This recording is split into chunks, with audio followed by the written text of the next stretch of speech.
السلام علیکم۔ Maxim Gorky کے ناول دا مدر کی قسط نمبر 5 پیش خدمت ہے۔ نکولائی ایوانووچ نے کہا، جتنی جلد ممکن ہو چلی آؤ۔ جب تک تم آ نہیں جاؤ گی میں پریشان رہوں گا۔ اس ملاقات کے چوتھے دن ماں اس کے گھر پہنچ گئی۔ جب اپنے 2 صندوقوں کو گاڑی میں رکھ کر وہ بستی کے باہر میدان میں پہنچی تو اس نے ایک بار مڑ کر دیکھا۔ اسے محسوس ہوا کہ یہ جگہ ہمیشہ کے لیے چھوٹ رہی تھی جہاں اس نے اپنی زندگی کے تاریک اور مشکل دن گزارے تھے، اور جہاں اس نے ایک نئی زندگی میں بھی قدم رکھا تھا جو ایسی مسرتوں اور دکھوں سے بھرپور تھی جن کی وجہ سے دن تیزی سے گزرنے لگے تھے۔ کارخانہ آسمان سے باتیں کرتی ہوئی چمنیوں کے ساتھ ایک سرخ مکڑی کی طرح پھیلا تھا۔ اس کے ارد گرد مزدوروں کے ایک منزلہ مکان بکھرے ہوئے تھے۔ ایک دوسرے سے ملے ہوئے چھوٹے چھوٹے مکان دلدل کے کنارے تک چلے گئے تھے۔ ایسا معلوم ہوتا تھا اپنی بے جان چھوٹی چھوٹی کھڑکیوں سے ایک دوسرے کی طرف قابل رحم انداز سے دیکھ رہے ہیں۔ ماں نے ٹھنڈا سانس بھر کر گاڑی بان سے کہا، چلو آگے بڑھو۔ اس کا گھوڑا کچھ سست انداز میں گرم گہری ریتیلی زمین پر گاڑی کو گھسیٹ رہا تھا۔ چاروں طرف کھیت اس کی روح کی طرح ویران پڑے تھے۔ نکولائی ایوانووچ شہر کے ایک سرے پر ایک دور افتادہ گلی میں رہتا تھا۔ اس کا ہرے رنگ کا مکان 2 منزلہ تھا۔ سامنے ایک چھوٹا سا باغ تھا جس میں کچھ پھلدار اور کچھ کیکر کے درخت لگے تھے۔ اندر ہر چیز صاف ستھری تھی۔ دیواروں کے ساتھ کتابوں کی الماریاں تھیں۔ ان کے اوپر کچھ لوگوں کی تصویریں تھیں جن کے چہروں سے سنجیدگی ٹپکتی تھی۔ نکولائی نے ماں کو ایک چھوٹے سے کمرے میں لے جاتے ہوئے کہا، یہاں آرام ملے گا تمہیں؟ اس کمرے کی ایک کھڑکی باغ میں کھلتی تھی، دوسری گھاس سے ڈھکے ہوئے احاطے میں۔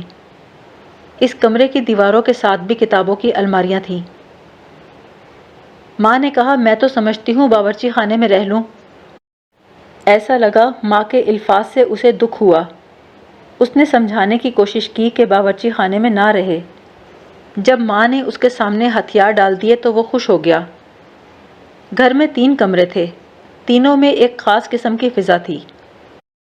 یہاں سانس لینا آسان اور خوشگوار تھا، لیکن زور سے بات کرتے ہوئے جھجک محسوس ہوتی کیونکہ اندیشہ تھا کہ ان ہستیوں کے آرام میں خلل پڑے گا جو اتنی گہری توجہ اور محویت سے ٹکٹکی باندھے دیکھ رہی تھیں، یعنی تصویریں۔ ماں نے کھڑکیوں میں رکھے ہوئے گملوں کی مٹی کو چٹکی میں اٹھاتے ہوئے کہا، پودوں کو پانی کی ضرورت ہے۔ گملوں کے مالک نے مجرمانہ انداز میں کہا، مجھے ان پودوں سے بہت انس ہے لیکن کیا کروں، وقت ہی نہیں ملتا۔ ماں کو محسوس ہوا اپنے آرامدہ گھر میں بھی نکولائی بڑے محتاط طریقے سے چل رہا تھا، جیسے چاروں طرف کی چیزوں سے غیرت محسوس کر رہا ہو۔ کمرے کی مختلف چیزوں کے نزدیک چہرہ لے جا کر انہیں دیکھتا، چشمہ ٹھیک کرتا۔ جو چیز بھی اس کی توجہ کا مرکز بنتی، اس کی طرف کنکھیوں سے سوالیہ انداز میں دیکھتا۔ بعض اوقات کسی چیز کو اٹھا کر چہرے کے قریب لے جاتا، جیسے ماں کے ساتھ ساتھ وہ بھی اس کمرے میں پہلی بار داخل ہوا ہو اور ہر چیز اس کے لیے بھی نئی اور غیر مانوس ہو۔ اس کی وجہ سے ماں کو تسکین ہوئی۔ وہ نکولائی کے پیچھے پیچھے پھرتی رہی، دیکھتی رہی کہ کون سی چیز کہاں رکھی ہے۔ اس سے اس کی ضروریات کے متعلق دریافت کرتی رہی، اور وہ ایک خطا وار شخص کی طرح جواب دیتا رہا جسے اس بات کا احساس ہو کہ وہ اس طرح نہیں رہتا جیسے اسے رہنا چاہیے۔ ماں نے گملوں میں پانی ڈالا، موسیقی کی کتابوں کو اکٹھا کر کے پیانو پر رکھ دیا۔ سماوار کی طرف دیکھتے ہوئے کہا، اس کو مانجنے کی ضرورت ہے۔ نکولائی نے اپنے ہاتھ کی پتلی پتلی انگلیوں سے چشمہ ٹھیک کیا، سماوار کی سطح پر ہاتھ پھیرا، پھر ناک کے پاس لے جا کر دیکھنے لگا۔ ماں ہنس پڑی۔ جب رات کو وہ سونے کے لیے لیٹی تو دن کے واقعات کے متعلق سوچنے لگی۔ آج زندگی میں پہلی بار وہ کسی دوسرے شخص کے گھر میں رات بسر کر رہی تھی۔ اس کے باوجود اسے برا معلوم نہیں ہو رہا تھا۔ اس کا جی چاہ رہا تھا کہ نکولائی کی زندگی کو زیادہ خوشگوار بنا دے، اس سے اتنی شفقت سے پیش آئے کہ اس کی زندگی میں آسائش اور حرارت پیدا ہو جائے۔ پھر اس کے خیالات کی رو اپنے بیٹے کی طرف مڑ گئی۔ یکم مئی کے واقعات ایک بار پھر اس کی نظروں کے سامنے گھومنے لگے، لیکن اس بار ان میں نئی صدائیں اور نئے معنی تھے۔ اس دن کے غم نے اس کے دل کو چھید کر کے بے شمار زخم کر دیے تھے، جس کی وجہ سے غیظ و غضب کا طوفان آہستہ آہستہ اٹھ رہا تھا، جس نے ماں کی جھکی ہوئی کمر کو سیدھا کر دیا تھا۔ شہر کی رات کچھ نامانوس تھی۔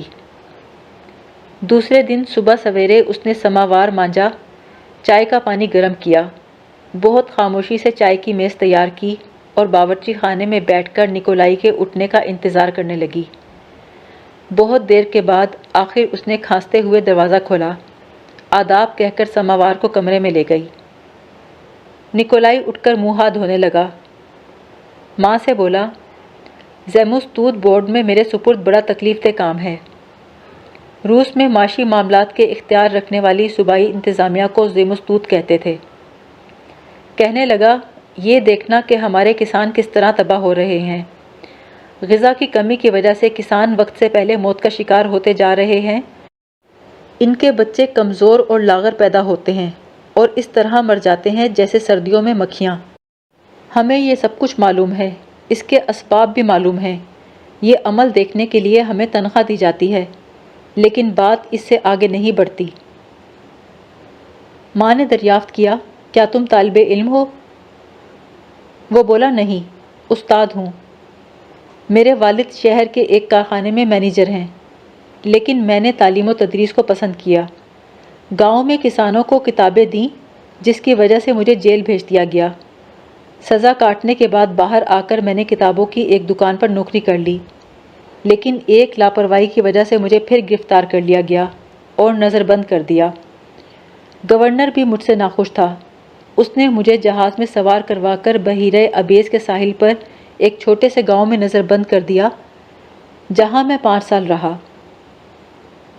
ماں کو یہ بات سمجھ نہ آ رہی تھی، جن لوگوں کے ساتھ ایسے واقعات پیش آتے ہیں وہ کیسے اتنے پرسکون اور گمبھیر رہ سکتے ہیں، جیسے کسی ناگزیر چیز کے متعلق باتیں کر رہے ہوں۔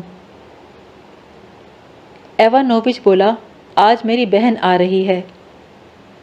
ماں نے پوچھا، شادی ہو گئی ان کی؟ کہنے لگا، وہ بیوہ ہے۔ اس کے شوہر کو سائبیریا میں جلا وطن کیا گیا، لیکن وہ وہاں سے بھاگ گیا۔ 2 سال ہوئے تپے دق کے مرض میں یورپ میں انتقال ہو گیا۔ میری بہن مجھ سے 6 برس بڑی ہیں۔ ان کے مجھ پر بڑے احسان ہیں۔ یہ پیانو اور باقی سارا سامان انہی کا ہے، صرف کتابیں میری ہیں۔ ماں نے پوچھا، تمہاری بہن رہتی کہاں ہے؟ اس نے مسکراتے ہوئے جواب دیا، ہر جگہ جہاں بھی کسی دل گردے کے آدمی کی ضرورت ہوتی ہے پہنچ جاتی ہے۔ وہ بھی اسی قسم کا کام کرتی ہیں؟ تو اور کیا؟ ایوانووچ چلا گیا۔ ماں اس کام کے متعلق سوچتی رہی اور ان لوگوں کے متعلق سوچتی رہی جو مستقل مزاجی اور خاموشی کے ساتھ دن رات اس کام میں مصروف ہیں۔ دوپہر میں ایک بلند قامت خوبصورت عورت سیاہ لباس پہنے گھر میں داخل ہوئی۔ ماں نے دروازہ کھولا۔ اس نے تھیلے کو زمین پر رکھ کر ماں کا ہاتھ تھام لیا۔ میرا خیال ہے تم پاویل میخائیلووچ کی ماں ہو؟ ہاں، ماں نے عورت کے اچھے کپڑوں سے پریشان ہو کر کہا۔ وہ بولی، تمہارے بارے میں جیسا سوچتی تھی تم بالکل ویسی ہو۔ میرے بھائی نے بتایا تھا تم یہاں رہنے آ رہی ہو۔ عورت نے آئینے کے سامنے کھڑے ہو کر ہیٹ اتارا۔ پاویل میخائیلووچ سے میری خاصی پرانی ملاقات ہے، اس نے بھی تمہارے بارے میں بتایا تھا۔ عورت کی آواز بھاری تھی، وہ آہستہ آہستہ بات کرتی تھی۔ اس کی چال ڈھال میں پھرتیلا پن اور مضبوطی تھی۔ اس کی کن پٹیوں پر کہیں کہیں سفید بال تھے۔ ماں نے کہا، میں تمہارے لیے چائے بناتی ہوں۔ وہ بولی، نہیں، میں کافی پینا چاہتی ہوں۔ ماں نے کہا، ابھی بناتی ہوں۔ کافی لینے کے لیے نعمت خانے کے پاس جاتے ہوئے ماں نے کہا، تم نے ابھی کیا کہا؟ پاویل نے میرے بارے میں کچھ کہا تھا؟ اس نے ایک سگریٹ سلگایا اور بولی، بہت کچھ۔ اس نے چمڑے کا سگریٹ کیس واپس رکھا، سگریٹ سلگا کر بولی، تم اس کے لیے بے انتہا خوفزدہ رہتی ہو نا؟ ماں نے کافی کی کیتلی کے نیچے چولہے کے شعلوں کو دیکھا اور مسکراتی رہی۔ اس عورت کے سامنے اسے جو پریشانی سی محسوس ہوئی تھی، انسیت کی مسرت نے اسے ختم کر دیا۔ اس نے دل ہی دل میں سوچا، پاویل نے میرے بارے میں باتیں کی۔ پھر آہستہ آواز میں بولی، ہاں میں خوفزدہ رہتی ہوں، میرے لیے یہ کچھ آسان بات نہیں ہے، لیکن اب کم سے کم اتنا جانتی ہوں وہ اکیلا نہیں ہے۔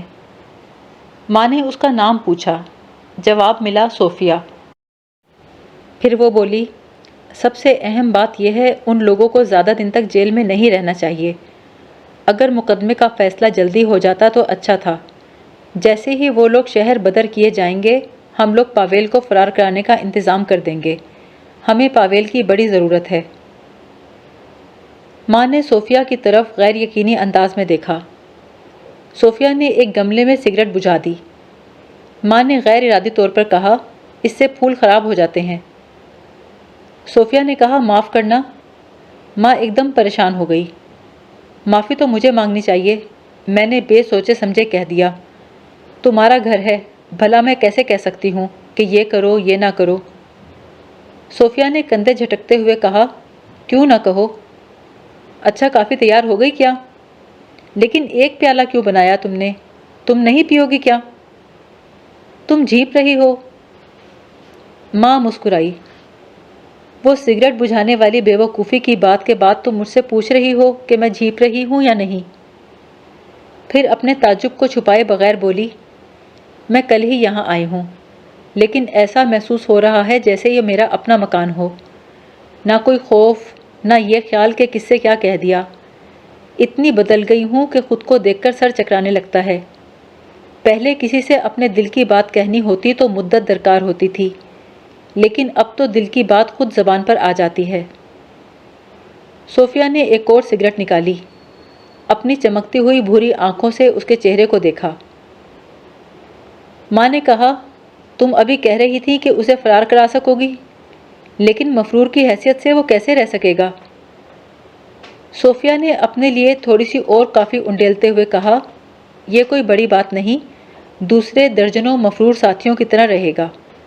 ابھی ایک ایسے ہی شخص سے ملاقات ہوئی تھی، میں اسے ایک محفوظ جگہ پہنچا کر آئی ہوں۔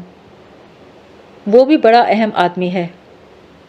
اسے 5 سال کی سزا ہوئی تھی، لیکن نظر بندی میں صرف 3 مہینے گزارے۔ ماں اسے دیکھتی رہی، پھر آہستہ سے کہا، ایسا معلوم ہوتا ہے اس 1 مئی کو مجھے کچھ ہو گیا، گویا رستے کی سدھ ہی نہ رہی۔ کبھی معلوم ہوتا ہے میں ہر چیز کو سمجھتی ہوں، اس کے بعد ہر چیز پر غبار سا چھا جاتا ہے۔ اب تم اپنی ہی بات لو، تم میرے پاویل سے واقف ہو، اس کی تعریف کرتی ہو، میں اس کے لیے تمہارا شکریہ ادا کرتی ہوں۔ صوفیہ ہنسی، شکریہ کی مستحق تو تم ہو۔ ماں نے ٹھنڈا سانس بھر کر کہا، میں نے کیا کیا ہے؟ اسے یہ سب کچھ کوئی میں نے تو نہیں سکھایا۔ نکولائی ایوانووچ شام کو واپس آیا۔ رات کا کھانا کھاتے وقت صوفیہ نے بتایا کہ جلا وطنی سے بھاگے ہوئے ایک شخص سے کیسے ملاقات ہو گئی تھی، کس طرح اسے چھپنے میں مدد دی، خفیہ پولیس سے کتنا ڈر لگا، یہاں تک کہ ہر شخص کو خفیہ پولیس کا آدمی سمجھتی رہی۔ مفرور شخص نے بڑی مذاق خیز حرکتیں کیں۔ ماں کو محسوس ہوا کہ صوفیہ کچھ ڈینگے مار رہی ہے، جیسے کوئی مزدور کسی مشکل کام کو اچھی طرح کرنے کے بعد ڈینگے مارتا ہے۔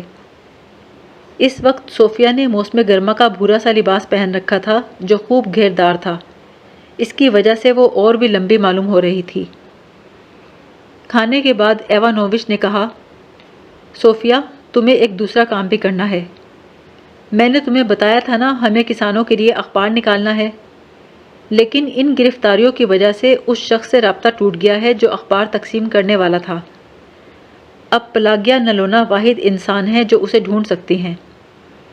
تم ان کے ساتھ گاؤں جاؤ اور جلد سے جلد یہ کام کر ڈالو۔ صوفیہ نے سگریٹ کا کش لیتے ہوئے کہا، بڑی اچھی بات ہے، ضرور جائیں گے، کیوں پلاگیا نلونا؟ وہ بولی، ضرور، تقریباً 55 میل کا فاصلہ ہوگا۔ صوفیہ بولی، ٹھیک ہے، اچھا اب ذرا موسیقی ہو جائے۔ تم میری پیانو نوازی کو سہ سکو گی پلاگیا؟ ماں نے کہا میرا خیال مت کرو، ایسا سمجھو میں یہاں ہوں ہی نہیں۔ وہ تخت کے ایک کونے میں کھسک کر بیٹھ گئی۔ دونوں بہن بھائی بظاہر اس کی طرف توجہ دیتے معلوم نہیں ہو رہے تھے، لیکن بڑی ہوشیاری سے نامعلوم طرز پر وہ برابر اسے گفتگو میں شامل کر رہے تھے۔ سنو نکولائی، یہ گریک موسیقی ہے، میں آج ہی لائی ہوں۔ کھڑکیاں بند کر دو تاکہ دوسرے لوگ ڈسٹرب نہ ہوں۔ اس نے موسیقی کی کتاب کھولی، آہستہ آہستہ پیانو بجانا شروع کیا۔ پہلے تو ماں پر موسیقی کا اثر نہ ہوا، اس کے کان اس پیچیدہ آہنگ کے ترنم کو محسوس نہ کر سکے۔ وہ سوئے سوئے سے انداز میں نکولائی کو دیکھتی رہی، پھر صوفیہ کے متین اور خشک چہرے کو دیکھنے لگی جس پر سنہرے بالوں کا تاج سا رکھا تھا۔ پہلے تو ماں پر موسیقی کا اثر نہ ہوا، اس کے کان اس آہنگ کے ترنم کو محسوس نہ کر سکے، پھر موسیقی ابھر کر کمرے میں چھا گئی۔ کسی وجہ سے ماضی کے تاریک غار میں سے شدید دکھ کی ایک یاد ابھری جسے عرصہ ہوا ماں نے بھلا دیا تھا، لیکن آج وہ یاد تلخی کے ساتھ زندہ ہو گئی۔ ایک دفعہ رات گئے اس کا شوہر شراب کے نشے میں دھت گھر آیا۔ آتے ہی اس کا بازو پکڑ کر بستر سے گھسیٹ کر فرش پر گرا دیا اور پسلی میں ٹھوکر مار کر کہا، نکل جا یہاں سے کتیا، میں نہیں برداشت کر سکتا تجھے۔ اس کی مار سے بچنے کے لیے اس نے اپنے 2 سالہ بچے کو ویسے ہی فرش پر بیٹھے بیٹھے اٹھا لیا جیسے اسے ڈھال کی طرح استعمال کرنے والی ہو۔ بچہ ننگا اور خوفزدہ تھا، اس کی گود میں رونے لگا۔ شوہر چلایا، نکل جا۔ وہ اچھل کر کھڑی ہو گئی، دوڑ کر باورچی خانے میں گئی، اپنے کاندھوں پر ایک صدری ڈال کر بچے کو شال میں لپیٹا اور ایک آنسو ٹپکائے بغیر، شکایت کیے بغیر، خاموشی سے ننگے پاؤں شب خوابی کے لباس میں سڑک پر چل نکلی۔ مئی کا مہینہ تھا، رات سرد تھی، ٹھنڈی سڑک اس کے تلووں سے چپک رہی تھی۔ گود میں بچہ رو رہا تھا، مچل رہا تھا۔ اس نے بچے کو چھاتی سے چمٹا لیا، بہلانے کے لیے کہتی رہی، آہا آہا۔ صبح ہوتے ہوتے اسے شرم محسوس ہوئی، کہیں کوئی اسے سڑک پر اس عالم میں دیکھے تو کیا کہے گا۔ وہ دلدل کی طرف چلی گئی، سفیدے کے ننھے ننھے پودوں کے پاس بیٹھ گئی، بڑی دیر تک آنکھیں پھاڑے دیکھتی رہی، اونگتے ہوئے بچے کو بہلانے کی کوشش کرتی رہی، اپنی توہین کو بھلانے کے لیے بڑی یکسانیت کے ساتھ کہتی رہی، آہا آہا۔ صبح ہوئی تو چڑیاں جاگ گئیں۔ ایک چڑیا خاموشی سے اس کے نزدیک سے اڑی، اس کی وجہ سے ماں کی بے حسی ختم ہو گئی۔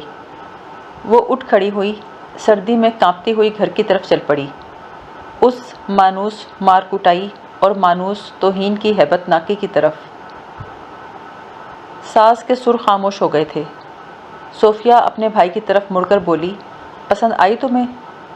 اس نے دھیرے سے کہا، بے انتہا۔ ماں کی یادوں کی صدائے باز گشت تھر تھرائی۔ اس کے ذہن کے کسی گوشے میں یہ خیال پیدا ہوا، دنیا میں ایسے بھی لوگ ہوتے ہیں جو آپس میں اطمینان اور محبت کی زندگی گزارتے ہیں، نہ جھگڑتے ہیں، نہ شراب پی کر بدمست ہوتے ہیں، نہ روٹی کے ٹکڑے پر ایک دوسرے سے لڑتے ہیں۔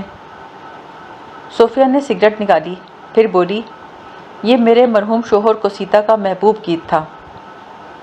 اس نے سگریٹ کا گہرا کش لے کر ایک غمناک سر چھیڑ دیا۔ موسیقی کی دھنوں کے ساتھ ساتھ صوفیہ آہستہ آہستہ بولی، مجھے کتنی مسرت دی اس نے، اسے معلوم تھا زندگی کس طرح گزارنی چاہیے۔ نکولائی ایوانووچ نے اتفاق کرتے ہوئے کہا، ہاں، اس کی روح ہمیشہ گاتی رہتی تھی۔ ماں نے تعجب سے سوچا، یہ اپنے شوہر کی باتیں کر رہی ہے اور وہ بھی مسکرا کر۔ صوفیہ نے ماں سے مخاطب ہو کر کہا، پیانو کا شور تمہیں ناگوار تو نہیں گزر رہا؟ ماں بولی، میری بالکل پرواہ مت کرو، میں بیٹھی ادھر ادھر کی سوچ رہی ہوں۔ صوفیہ نے کہا، لیکن میں چاہتی ہوں کہ تم سمجھو، ایک عورت موسیقی کو ضرور سمجھے گی، خاص طور پر جب کہ وہ افسردہ ہو۔ اس نے پیانو کے پردوں کو تیزی سے چھیڑا، ایسی صدا بلند ہوئی جیسے کسی کو بری خبر سنائی گئی ہو۔ یہ موسیقی دل کے تاروں کو چھیڑ رہی تھی۔ ماں کا جی چاہا ان لوگوں سے کچھ اچھی محبت بھری باتیں کرے۔ اس نے چاروں طرف دیکھا، ان بہن بھائی کی مدد کے لیے وہ کیا کر سکتی تھی۔ وہ باورچی خانے میں چلی گئی اور سماوار سلگا دیا۔ چائے انڈیلتے وقت کچھ گھبرائے ہوئے انداز میں اس نے ہنس ہنس کر باتیں کرنا شروع کر دیں۔ کہنے لگی، ہم لوگ تو تاریک زندگی کے عادی ہیں، ہر چیز کو محسوس تو کر لیتے ہیں لیکن الفاظ میں ادا نہیں کر سکتے۔ ہمیں شرم آتی ہے کیونکہ ہم جو کچھ سمجھتے ہیں اسے کہہ نہیں سکتے۔ زندگی ہر طرف سے ٹھوکریں مارتی رہتی ہے۔ ہم آرام کرنا چاہتے ہیں لیکن ہمارے خیالات آرام بھی نہیں کرنے دیتے۔ نکولائی ایوانووچ اپنا چشمہ صاف کر رہا تھا۔ صوفیہ آنکھیں پھاڑے سن رہی تھی۔ وہ سگریٹ پینا بھول گئی تھی۔ کبھی کبھی اپنے سیدھے ہاتھ سے پیانو کے ایک آدھ پردے کو چھیڑ دیتی۔ موسیقی کی ہلکی سی آواز ماں کی آواز سے ہم آہنگ ہو گئی تھی۔ وہ کہہ رہی تھی، اب تو میں اپنے بارے میں اور دوسروں کے بارے میں بہت کچھ بتا سکتی ہوں۔ وہاں ہماری زندگی میں ہر شخص ایک ہی طرح رہتا تھا، لیکن اب میں جان گئی ہوں دوسرے لوگ کس طرح رہتے ہیں، اور جب میں یاد کرتی ہوں میں کس طرح رہتی تھی تو بہت تکلیف ہوتی ہے۔ اس نے آواز نیچی کر لی۔ ممکن ہے میرے کہنے کا انداز اچھا نہ ہو، یا ممکن ہے میری باتوں کا کوئی موقع محل ہی نہ ہو، کیونکہ یہ سب باتیں تو تم لوگ جانتے ہی ہو۔ اس کی آواز رقت آمیز تھی۔ وہ بولی، میں تم لوگوں کے سامنے اپنا دل کھولنا چاہتی ہوں۔ میں چاہتی ہوں تمہیں معلوم ہو جائے میں تم لوگوں کی بہتری اور مسرت کی آرزو مند ہوں۔ نکولائی نے آہستہ سے کہا، ہمیں معلوم ہے۔ نلونا نے گفتگو جاری رکھی، ان کو اپنے تلخ اور صبر آزما مصیبتوں سے پر زندگی کے متعلق بتایا۔ وہ بغیر کسی بغض و عناد کے بول رہی تھی۔ اس نے ایک ایک کر کے ان بے کیف اور بے رنگ دنوں کے تانے بانے کو کھولنا شروع کیا جن پر اس کی گزشتہ زندگی مشتمل تھی۔ اس نے بتایا کہ اس کا شوہر اسے کس طرح مارا کرتا تھا۔ اس بات پر تعجب کا اظہار کیا کہ مار پیٹ کی وجہ بہت معمولی ہوتی تھی اور وہ اس مار پیٹ کو روک نہیں سکتی تھی۔ دونوں بہن بھائی خاموشی سے اس کی باتیں سنتے رہے۔ ان کو شدید احساس ہو رہا تھا کہ اس کی سیدھی سادی زندگی کی کہانی میں کتنے دکھ پوشیدہ تھے۔ وہ ایسی ہستی تھی جسے آج تک ایک جانور سے زیادہ درجہ نہیں دیا گیا، اور اس نے خود بھی اپنے متعلق دوسروں کی اس رائے کو بلا چوں چراں قبول کر لیا۔ ایسا معلوم ہو رہا تھا جیسے ہزارہ زندگیاں اس کی زبان سے بول رہی ہیں۔ اس پر جو کچھ گزری تھی وہ کوئی انوکھی بات نہ تھی۔ اس کی زندگی اتنی ہی عام اور سیدھی سادی تھی جیسی اس دھرتی پر رہنے والوں کی اکثریت کی زندگی۔ نکولائی میز پر کوہنیاں ٹکائے ہاتھوں سے سر کو سہارا دیے اسے دیکھ رہا تھا۔ صوفیہ کرسی کی پشت سے سہارا لے کر بیٹھ گئی۔ وہ کبھی کبھی کانپ اٹھتی۔ اس کا چہرہ زرد پڑتا جا رہا تھا۔ وہ سگریٹ پینا بھول گئی تھی۔ اس نے نظریں جھکائے ہوئے آہستہ سے کہا، ایک زمانہ تھا میں اپنے آپ کو بدقسمت سمجھتی تھی۔ یہ اس وقت کی بات ہے جب میں ایک چھوٹے سے قصبے میں جلا وطن تھی۔ سوچنے کے علاوہ کچھ کام نہیں تھا، لہٰذا ہمیشہ بدقسمتی کے واقعات کو یاد کرتی رہتی۔ میں اپنے باپ سے لڑی تھی جن سے مجھے بہت محبت تھی۔ مجھے اسکول سے نکال کر لوگوں سے کہا گیا کہ اس بے شرم لڑکی کی تقلید نہ کرنا۔ مجھے جیل میں ڈالا گیا، میں وہاں سے فرار ہوئی۔ ایک ساتھی نے میرا پتہ پولیس کو بتا دیا۔ میرا شوہر گرفتار کر لیا گیا۔ اس کے بعد پھر جیل، پھر جلا وطنی، پھر میرے شوہر کے انتقال کی خبر آئی۔ مجھے محسوس ہوا اس دنیا میں سب سے زیادہ دکھی میں ہوں۔ لیکن پلاگیا نلونا، میری زندگی کی ساری مصیبتیں تمہاری زندگی کے ایک مہینے کا مقابلہ نہیں کر سکتیں۔ سال ہا سال تک تم نے شب و روز مصیبتیں اٹھائیں۔ اتنے دکھ برداشت کرنے کے لیے انسان میں اتنی ہمت کہاں سے آ جاتی ہے؟ نکولائی اپنے چشمے کے پیچھے سے آنکھیں سکیڑ کر ماں کو دیکھ رہا تھا۔ اس نے کہا، میرا خیال تھا میں زندگی کو خوب سمجھتا ہوں، لیکن جو کچھ کتابیں بتاتی ہیں میرے رونگٹے کھڑے ہو جاتے ہیں۔ بظاہر یہ چھوٹی چھوٹی باتیں ہیں لیکن بہت خوفناک ہیں۔ ان کی گفتگو جاری رہی یہاں تک کہ زندگی کے تمام پہلوؤں پر چھا گئی۔ ماں نے یادوں کے سمندر میں دور تک غوطہ لگایا، شب و روز کی توہین اور مشکلات کی زنجیر کو ماضی کے دھندلکے سے نکال کر باہر لائی جس نے اس کی جوانی کے دنوں کو جہنم بنا دیا تھا۔ بہت دیر کے بعد اس نے کہا، میں بھی کیسی ہوں، بیٹھی باتیں کیے جا رہی ہوں، یہ بھی خیال نہیں کہ تم لوگوں کے آرام کا وقت ہے۔ میرے پاس تو کہنے کو اتنا کچھ ہے کہ عمر ختم ہو جائے تب بھی باتیں ختم نہ ہوں۔ بھائی اور بہن نے اسے خاموشی سے رخصت کیا۔ ایسے محسوس ہوا جیسے نکولائی تعظیم کے لیے پہلے کی نسبت زیادہ جھکا ہو اور ماں کا ہاتھ زیادہ گرم جوشی سے دبایا ہو۔ صوفیہ اسے کمرے تک پہنچانے گئی، بولی اچھی طرح آرام کرو، خدا حافظ۔ اس کی بھوری آنکھیں ماں کے چہرے کو محبت سے دیکھ رہی تھیں۔ چند دن کے بعد ماں اور صوفیہ غریب قصباتی عورتوں جیسا لباس پہنے نکولائی کے سامنے آئیں۔ ان کے جسم پر پرانے سوتی کپڑے اور معمولی صدریاں تھیں، پیٹھ پر تھیلے لٹکے ہوئے تھے اور ہاتھوں میں لاٹھیاں تھیں۔ رخصت کرتے ہوئے نکولائی نے اپنی بہن کا ہاتھ زور سے دبایا۔ ماں ایک بار پھر ان کے تعلقات کی پرسکون سادگی سے بہت متاثر ہوئی۔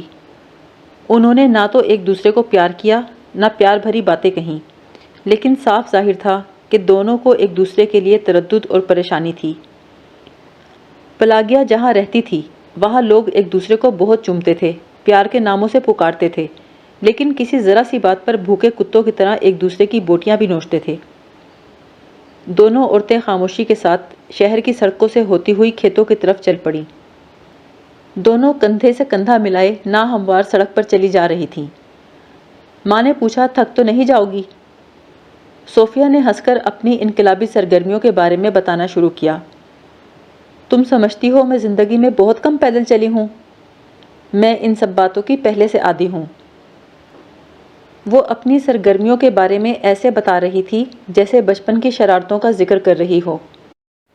اس نے بتایا وہ بہت بار مختلف ناموں اور جھوٹے کاغذات کے ساتھ رہ چکی تھی، بھیس بدل کر کئی بار خفیہ پولیس کے لوگوں سے چھپ چکی تھی، ایک شہر سے دوسرے شہر تک ڈھیروں کتابیں پہنچا چکی تھی، کئی بار جلا وطن ساتھیوں کے فرار کا انتظام کر چکی تھی، انہیں ملک سے باہر بھی لے جا چکی تھی۔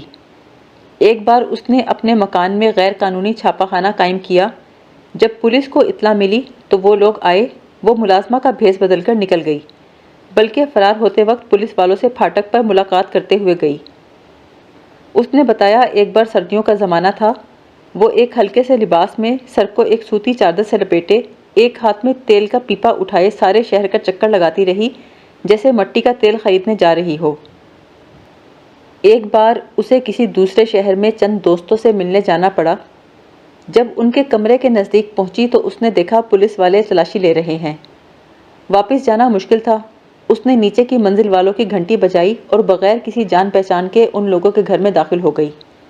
ان کو ساری کیفیت صاف صاف بتانے کے بعد کہا، اگر آپ چاہیں تو مجھے پولیس کے حوالے کر سکتے ہیں، لیکن میرا خیال ہے آپ ایسا ہرگز نہیں کریں گے۔ وہ لوگ اتنے خوفزدہ تھے کہ ساری رات ایک لمحے کے لیے نہیں سوئے، سمجھے کہ اب پولیس نے دستک دی کہ اب دی، لیکن اسے پولیس کے حوالے نہیں کیا۔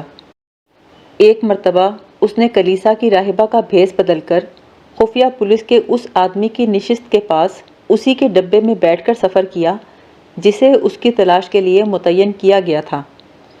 وہ بڑے گھمنڈ سے کہہ رہا تھا کہ وہ ایک ایسی عورت کی نگرانی کتنی ہوشیاری سے کر رہا ہے۔ اسے یقین تھا غالباً وہ عورت اس گاڑی کے سیکنڈ کلاس کے ڈبے میں سفر کر رہی ہوگی، یہ نہیں جانتا تھا کہ برابر میں بیٹھی ہے۔ وہ اتر کر ہر اسٹیشن پر اس کا پتہ لگانے کے لیے جاتا، واپس آ کر کہتا نظر نہیں آئی، غالباً سو رہی ہوگی، یہ لوگ بھی تھک جاتے ہیں، ان کی زندگی ہم سے کچھ زیادہ بہتر تھوڑی ہوتی ہے۔ صوفیہ کی کہانیاں سن سن کر ماں ہنستی رہی۔ دراز قد نازک سی صوفیہ، اس کی چال ڈھال، بول چال کے اسلوب، غرض ہر چیز سے توانائی اور جرأت ٹپکتی تھی۔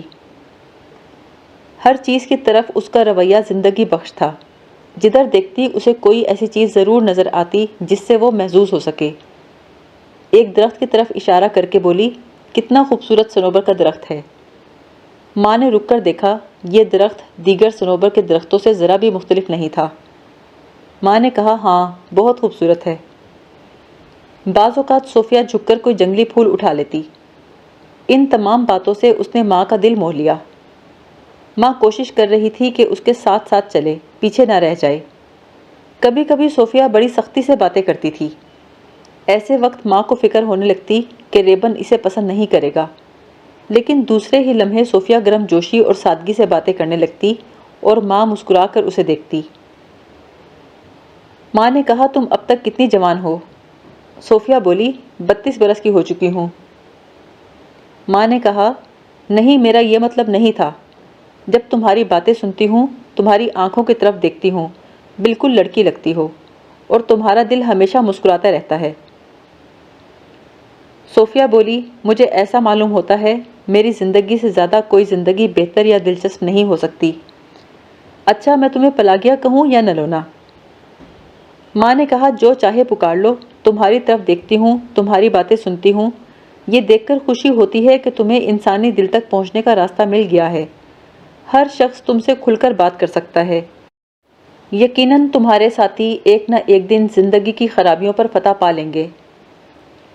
صوفیہ نے پرزور اعتماد سے کہا، ہماری فتح اس لیے یقینی ہے کہ محنت کش ہمارے ساتھ ہیں۔ ان میں بڑی قوت ہے، ان کے لیے ہر چیز ممکن ہے۔ بس اتنا چاہیے کہ انہیں ان کی قدر و قیمت سمجھا دی جائے تاکہ وہ آزادی سے ترقی کر سکیں۔ ماں نے درد بھرے لہجے میں کہا، تمہیں کبھی کوئی اس کا صلہ بھی دے سکے گا؟ صوفیہ نے جواب دیا، صلہ تو مل بھی چکا۔ ہمیں زندگی کا ایسا راستہ نظر آ گیا ہے جو ہمارے لیے باعث اطمینان ہے۔ اس سے زیادہ اور چاہیے بھی کیا؟ خوشگوار ہوا میں گہرے سانس لیتی ہوئی وہ تیز قدموں سے چلی جا رہی تھی۔ ماں کو محسوس ہوا جیسے دونوں کہیں زیارت کے لیے جا رہی ہیں۔ ماں کو یوں لگا جیسے دونوں کہیں زیارت کے لیے جا رہی ہیں۔ تیسرے دن وہ دونوں اپنی منزل مقصود پر پہنچ گئیں۔ ماں نے کھیت میں کام کرتے ہوئے ایک کسان سے تارکول کے کارخانے کا پتہ پوچھا۔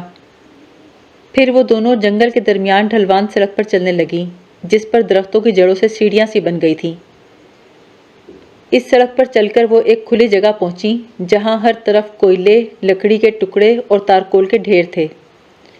بانس اور درخت کی شاخوں سے بنائے ہوئے سائبان کے سامنے ایک میز پڑی ہوئی تھی۔ یہ میز زمین میں گڑے ہوئے کھمبوں میں 3 تختیوں کو کیلوں سے ٹھوک کر بنائی گئی تھی۔ ربن سر سے پاؤں تک تارکول کی سیاہی میں لپا ہوا قمیص کے بٹن کھولے اس میز پر یفیم اور 2 نوجوان لڑکوں کے ساتھ بیٹھا کھانا کھا رہا تھا۔ سب سے پہلے اسی کی نظر عورتوں پر پڑی۔ اس نے خاموشی سے ان کے نزدیک آنے کا انتظار کیا۔ ماں دور سے چلائی، آداب میخائیلو۔ وہ اٹھ کر آہستہ آہستہ ان کی طرف چلا۔ جب پہچان لیا تو رک کر مسکرایا۔ ماں نے نزدیک آتے ہوئے کہا، ہم زیارت گاہ جا رہے تھے، سوچا کیوں نہ اپنے بھائی کی خیریت پوچھ لیں۔ یہ میری سہیلی ہے آنا۔ اپنی سوجھ بوجھ سے خوش ہو کر اس نے کنکھیوں سے صوفیہ کی طرف دیکھا۔ ریبن نے صوفیہ کو کچھ بناوٹی مسکراہٹ سے کہا، آداب، پھر ماں سے مصافحہ کیا۔ یفیم نے اپنی جگہ سے اٹھ کر تعظیم دی جبکہ باقی لوگ خاموش بیٹھے رہے۔ ریبن نے آہستہ سے پلاگیا سے کہا، ہم لوگ یہاں بالکل راہبوں کی طرح رہتے ہیں، کوئی ملنے نہیں آتا۔ یہ اتفاق ہی ہے کہ مالک کی بیوی شفا خانے میں ہے اور آج کل ساری دیکھ بھال میں کرتا ہوں۔ بیٹھو۔ یفیم، جاؤ تھوڑا دودھ لے کر آؤ۔ صوفیہ اور ماں نے اپنی پیٹھ پر سے تھیلے اتارے۔ تارکول کی تیز بو نے عورتوں کا سر چکرا دیا تھا۔ ریبن نے لڑکوں کا تعارف کروایا، اس کا نام یعقوب ہے، دوسرے کا نام اگنات ہے۔ اور سناؤ، تمہارا بیٹا کیسا ہے؟ ماں نے ٹھنڈا سانس لے کر کہا، جیل میں ہے۔ ریبن بولا، معلوم ہوتا ہے جیل بہت پسند ہے اسے۔ صوفیہ خاموشی سے درخت کے ایک تنے پر بیٹھ گئی اور ریبن کو غور سے دیکھنے لگی۔ ریبن نے ماں کے سامنے بیٹھتے ہوئے پوچھا، کب گرفتار کیا؟ 1 مئی کو۔ تمہاری قسمت بڑی خراب ہے نلونا۔ نہیں خیر، سب ٹھیک ہی ہے۔ تو تم عادی ہو گئی ان سب باتوں کی؟ نہیں میخائیلو، عادی تو نہیں ہوئی، لیکن سوچتی ہوں کیا کیا جا سکتا ہے۔ ذرا تفصیل سے پوری بات سناؤ نلونا۔ یفیم ایک برتن میں دودھ لایا، میز پر سے ایک پیالی اٹھائی، اسے صاف کر کے دودھ انڈیلا اور صوفیہ کو دیا۔ اس دوران ماں کی باتوں کو بڑے غور سے سنتا رہا۔ اس نے بہت احتیاط سے کام لیا، ذرا سا بھی شور پیدا نہیں کیا۔ جب ماں نے سارے واقعات بیان کر دیے تو خاموشی چھا گئی۔ ریبن نے آہستہ سے دکھ بھرے انداز میں کہا، تو اس طرح دن دہاڑے لے گئے؟ یفیم نے تلخ مسکراہٹ سے کہا، اگر ہم کبھی ایسا جلوس نکالیں تو کسان تو ہمیں جان سے مار ڈالیں۔ ریبن نے ماں سے کہا، پاویل پر مقدمہ چلے گا کہ نہیں؟ اور کیا سزا ملے گی، کچھ معلوم ہوا؟ ماں نے آہستہ سے کہا، قید بامشقت یا سائبیریا میں جلا وطنی۔ تینوں نوجوان ایک دم اس کی طرف دیکھنے لگے۔ ریبن نے سر جھکا کر پوچھا، یہ سب کرنے سے پہلے اسے معلوم تھا کہ سزا کیا ملنے والی ہے؟ ماں کی بجائے صوفیہ نے اونچی آواز میں کہا، ہاں معلوم تھا۔ ریبن متانت سے بولا، میرا بھی یہی خیال ہے کہ اسے سب کچھ معلوم تھا۔ آنکھیں بند کر کے غوطہ لگانے والا آدمی نہیں ہے پاویل، بہت سنجیدہ ہے اس بارے میں۔ اسے معلوم تھا کہ پولیس کی سنگینیں اس کا سینہ چھید سکتی ہیں، اسے سائبیریا بھیجا جا سکتا ہے۔ ان سب باتوں کے باوجود اس کے قدم نہیں رکے۔ اسے کہتے ہیں مرد۔ 1 مئی کے واقعات نے اور پاویل اور آندرے کی یاد نے ماں کے دل کو آزردہ کر دیا۔ اس نے چاروں طرف دیکھا۔ جگہ جگہ جڑوں سے اکھڑے ہوئے پودے پڑے تھے۔ ایک کنارے پر شاہ بلوط کے درخت خاموشی سے کھڑے زمین پر پرسکون سائے پھیلا رہے تھے۔ وہاں موجود سارے آدمی خاموش بیٹھے رہے۔ پھر ایک لڑکا اونچی آواز میں بولا، فوج میں جبری بھرتی کے بعد مجھے اور یفیم کو ایسے ہی لوگوں کے خلاف بھیجیں گے کیا؟ ریبن نے سر ہلاتے ہوئے جواب دیا، پھر اور کس کے خلاف بھیجیں گے؟ یہی تو ان کی چالاکی ہے، گویا ہم سے کہتے ہیں کہ خود اپنے ہاتھ سے اپنا گلا گھونٹو۔ یفیم نے سختی سے کہا، لیکن میں بہرحال سپاہی ہی بنوں گا۔ یعقوب بولا، تمہیں روکتا کون ہے؟ ضرور جاؤ، البتہ کبھی مجھے گولی مارنا ہو تو سر کا نشانہ لینا، ادھر ادھر مار دیا تو عمر بھر کے لیے نکارہ ہو جاؤں گا۔ ریبن اپنے ساتھیوں سے بولا، اس عورت کو دیکھو، جس کا بیٹا غالباً ہمیشہ کے لیے۔ ماں نے درد بھرے لہجے میں اس کی بات کاٹ کر کہا، ایسا کیوں کہتے ہو؟ ریبن نے سنجیدگی سے کہا، کہنا تو پڑتا ہے، تمہارے بال یوں ہی تو سفید نہیں ہو گئے۔ تمہارا کیا خیال ہے ساتھیوں، اس کے بیٹے کے ساتھ یہ سب کچھ کر کے اس کی ماں کو بھی مار نہیں ڈالا کیا؟ خیر نلونا، تم پرچے لائی ہو؟ ہاں۔ دیکھا، میں دیکھتے ہی سمجھ گیا تھا۔ اور کون سی چیز ہے جو تمہیں یہاں لا سکتی ہے؟ دیکھو لوگو، اس کے بیٹے کو گرفتار کر لیا تو ماں نے اس کی جگہ لے لی۔ پھر اس نے ہوا میں مکہ لہراتے ہوئے کہا، تھوڑے دن پہلے ضلع کے افسر نے مجھے بلایا اور بولا، تو نے پادری سے کیا کہا تھا بے غنڈے؟ میں نے کہا، مجھے غنڈا کیوں کہتے ہو؟ خون پسینہ ایک کر کے روٹی کماتا ہوں، کسی کو نقصان تو نہیں پہنچاتا۔ مجھ پہ چیخنے لگا، میرے منہ پہ زور سے تھپڑ مارا، 3 دن تک جیل میں رکھا۔ ایسا برتاؤ کرتے ہیں عام آدمی کے ساتھ۔ میں نے دل میں سوچا، یہ امید نہ رکھنا کہ ہم لوگ یہ سب کچھ بھول جائیں گے، کوئی نہ کوئی تم سے یا تمہاری اولاد سے بدلہ لے گا۔ تم نے ہم لوگوں میں نفرت کے بیج بو دیے ہیں، ہم سے بھی رحم کی توقع نہ رکھنا۔ غصے کے مارے ریبن کا چہرہ سرخ ہو رہا تھا۔ بولا، اور میں بتاؤں میں نے پادری سے کیا کہا تھا؟ وہ کچھ کسانوں کے ساتھ بیٹھا باتیں کر رہا تھا، ایسے جیسے وہ لوگ بھیڑ بکری ہیں، انہیں بس گلہ بان کی ضرورت ہے۔ میں نے مذاق سے کہا، اگر لومڑی کو جانوروں کا سردار بنا دیا جائے تو چڑیوں کی بجائے ہر طرف پر اڑتے نظر آئیں گے۔ پادری کے کان کھڑے ہو گئے، کہنے لگا، لوگوں کو مصیبت کا عادی ہونا چاہیے اور خدا سے دعا کرتے رہنا چاہیے کہ مصیبت اور تکلیف برداشت کرنے کی طاقت عطا کرے۔ میں نے کہا، لوگ تو دعا مانگتے ہیں، لیکن معلوم ہوتا ہے خدا اتنا مصروف ہے کہ ان کی بات سننے کا موقع نہیں ملتا، کسی کی دعا میں اثر نہیں ہے۔ اس نے مجھ سے پوچھا، تم کیا دعا مانگتے ہو؟ میں نے جواب دیا، میں بھی دوسرے آدمیوں کی طرح یہی دعا کرتا ہوں، خداوند مجھے بتا کس طرح پتھر کھاؤں اور رئیسوں کے لیے اینٹیں ڈھوؤں۔ مجھے بات ختم کرنے کا موقع ہی نہیں دیا۔ دفتن ریبن صوفیہ کی طرف متوجہ ہوا۔ تمہارا تعلق رئیس لوگوں سے ہے نا؟ اس نے چونک کر پوچھا، رئیسوں سے میرا تعلق کیوں ہونے لگا؟ ریبن بھننا کر بولا، اس لیے کہ میرا خیال ہے تم انہی لوگوں میں پیدا ہوئی ہو، ہر ایک کی قسمت میں لکھا ہے جہاں پیدا ہوا ہے وہیں کا ہو کر رہے گا۔ تمہارا کیا خیال ہے، سوتی رومال کے نیچے تم رئیسوں کے گناہوں کو چھپا سکو گی؟ میز پر کوئی چیز گری تھی، جب تم نے بھولے سے اس پر کوہنی ٹکائی تو ایک جھرجھری سی لی۔ تمہاری کمر اتنی سیدھی ہے کہ محنت کش تو کسی طرف سے ہو ہی نہیں سکتی۔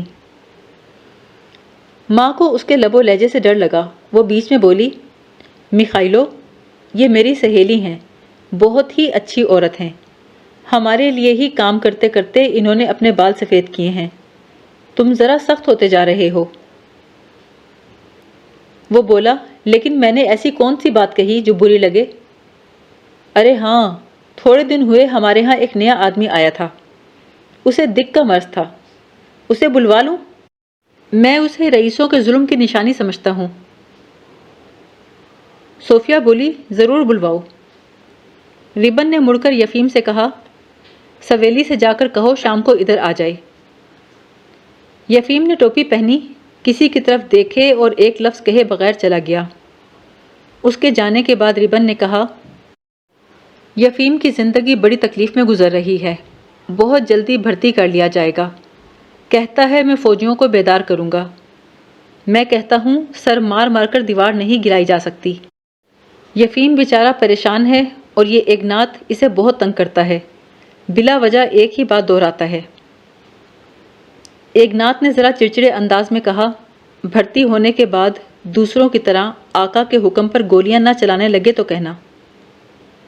ریبن نے کچھ سوچتے ہوئے کہا، مجھے یقین نہیں آتا کہ یفیم ایسا بنے گا، پھر بھی اچھا تو یہی ہے کہ یہ نہ جائے۔ روس اتنی بڑی جگہ ہے، وہ کہاں کہاں تلاش کرتے رہیں گے، جعلی پاسپورٹ لے لے اور گاؤں گاؤں گھومتا پھرے۔